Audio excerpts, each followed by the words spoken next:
All right, before I get too far into it, do me a quick favor and smash the subscribe button. Much appreciated.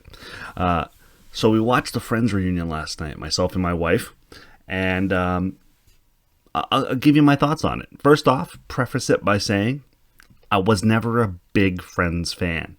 I like Friends, no problem with it. I got used to get sucked into the comparison between Seinfeld and Friends, and it seemed like you could always be one or the other, but you couldn't be both. So I was Team Seinfeld. As I've grown older, and really seen Seinfeld a million times, I have enjoyed watching Friends more frequently in reruns because I haven't seen them as much, and I don't necessarily know every episode verbatim. So I add that kind of disclaimer in this because I liked it. I thought it was good. But my wife, who is a major, diehard fan of Friends, loved it. Like, I could tell just by being in the same room as her, it was bringing her sheer joy to reminisce with these people and get caught up with them and see what they're up to and live a moment in time with them again. And that in and of itself was worth the hour and 45-minute investment. The actual show itself, for a fan of Friends, but not a diehard fan of Friends, less than worth the time taken. There were some moments during the reminiscing and the behind the scenes stuff that was interesting. But I think even a casual pop culture fan probably knows a lot of the stories that were being told, about how Matthew Perry was on a sitcom before he got attached to this one, how Jennifer Aniston, same deal, attached to another show, and they had to take a gamble on filming with them only to potentially lose them. David Schwimmer not wanting to do the show because he had bad experience with TV. These are actually kind of pretty common tidbits of pop culture information that I was already familiar with just as a casual viewer of the show, because it has such a heavy weight and importance in pop culture history. You learn these things. For me, the highlight of the whole thing was watching the characters, or watching the cast, watch bloopers that I had never seen. That was a very enjoyable experience. But total, that was probably about 5 minutes, kind of dispersed throughout the hour 45 runtime. So, if you're asking a casual fan, is it worth your time to watch it? I hate to say it, it's probably not. But if you're going to watch it with a diehard fan who loved Friends, you will probably get some residual enjoyment out of the whole process, as I did spending that time with my wife. And then just quick thought on kind of all the characters.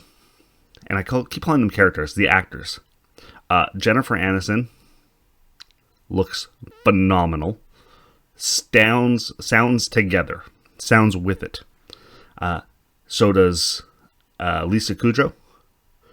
Sounds together. Sounds with it. Matt LeBlanc looks the most comfortable in his skin out of all of them.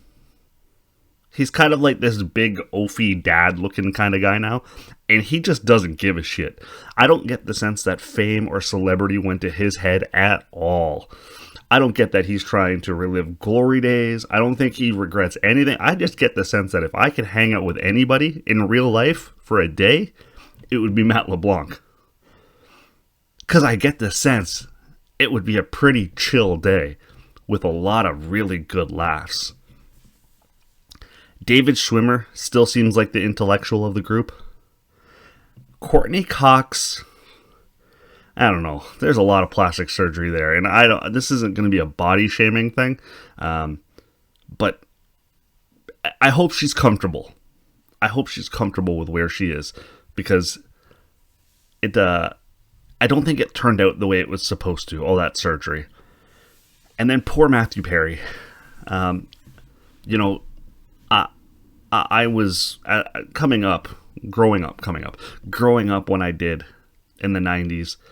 I obviously recognized that Chandler Bing, Matthew Perry, was a funny character. Sarcasm, sarcastic, deadpan humor. These are elements that definitely influenced who I became, and my comedic timing and sensibilities. So I envied, I idolized him to an extent. And to see him in the condition he was in was disheartening. He's obviously struggled with alcohol, drugs, substance abuse, depression, and he's been relatively vocal about his struggles in the past. But seeing it on display when everyone else, his peers, the people you associate most with him, seems so coherent and with it and together, and then Matthew Perry seems like he's aged 50 years while the rest of them aged 20. It was hard. And there's a moment where he talks about if he didn't get a laugh while filming the show, it would eat him alive.